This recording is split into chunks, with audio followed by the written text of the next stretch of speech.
मेरे को हाँ, ऐसा मैंने लगता है। मैंने इनिशियली जब करियर की शुरुआत में ऐसी फिल्में बहुत मना करी, और वो एक कॉन्शियस डिसीजन था, और जब ये हाँ करी वो भी एक कॉन्शियस डिसीजन था, क्योंकि मैं शुरू में उसमें जाना नहीं चाहता था। मुझे अपना कैलिबर, अपना पोटेंशियल प्रूव करना था डिफरेंट डिफरेंट जॉनर पे काम करके।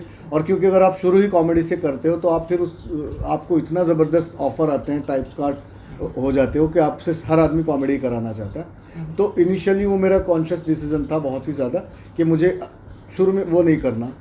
रही बात दूसरा कि इस तरह का सिनेमा, मतलब क्योंकि एक एक्टर को सब तरह के सिनेमा एक्सप्लोर करने चाहिए, सब तरह के जॉनर एक्सप्लोर करने, जैसा मुझे रहता है कि पहले से अलग या पहले से बेहतर, दो ही मेरे सूत्र हैं, या तो पहले से बेहतर है या तो पहले से अलग है।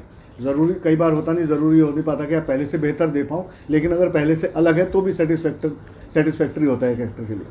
तो वो मेरे लिए एक अलग जॉनर था, अलग वो थी, अलग टीम थी, और मैंने उसे बहुत इन्जॉय किया। और मतलब जैसा मैंने बोला कि सब तरह के सिनेमा एग्जिस्ट करने चाहिए, को एग्जिस्टिंग होना चाहिए, मतलब को एग्जिस्टेंस होना बहुत ज़रूरी है।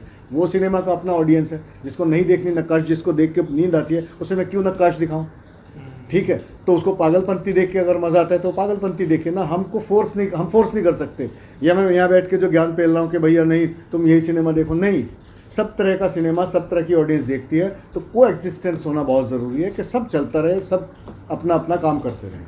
आप जानते तो होंगे जॉली एलबी का वो इकबाल कादरी का कोर्ट रूम का जो जी, सीन है वो जी। खूब फॉरवर्ड होता है। वो उसके मीम बनते हैं बहुत ज़्यादा, उसके मेरे पास सबसे ज़्यादा आते हैं, मैंने उसका कलेक्शन बनाया है।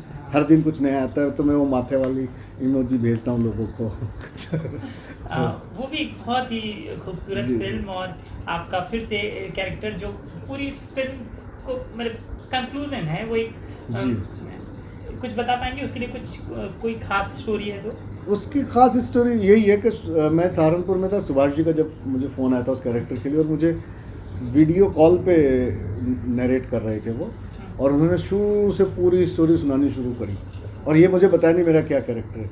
तो जब उन्होंने शुरू करी तो मैं, अच्छा ये मेरा रोल होगा, तो मैं बैठा हूँ, अच्छा अब मेरी एंट्री आई। तो वो पूरा करे जा रहे हो, 2-1.5 घंटा हो गए, तब उन्होंने जाके बोला यहाँ पे तुम्हारी एंट्री होती है। मैंने कहा यार पूरी फिल्म हो गई, मतलब अब मेरी छोटा सा कैरेक्टर है। लेकिन जिस तरीके से उन्होंने मुझे सुनाया था उसमें उसकी प्रेजेंस थी। तो अगर आप देखें पूरी फिल्म में फिजिकली मैं एक सीन में आता हूँ, लेकिन ऑडियंस के दिमाग में वो नाम है, वो चलता रहता है। तो कई बार मतलब ये बहुत ज़रूरी हो जाता है कि ड्यूरेशन से इम्पोर्टेंस नहीं होती किसी भी कैरेक्टर की, उसके उस फिल्म में उसका क्या क्या महत्व है, क्या इन्फ्लुएंस है ओवरऑल जर्नी पे, वो बहुत मैटर करता है। तो उसमें मेरा ड्यूरेशन पे पॉइंट ऑफ व्यू से मुश्किल से कोई 7-8 मिनट का रोल है वो, लेकिन इन्फ्लुएंस पे वो पूरी फिल्म के बराबर है। सिमिलरली एयरलिफ्ट का मैंने एक दिन काउंट किया था, वो 13 मिनट का रोल है टोटल, लेकिन इन्फ्लुएंस में पूरी फिल्म का एक इकलौता विलन है, इकलौता नेगेटिव फोर्स है।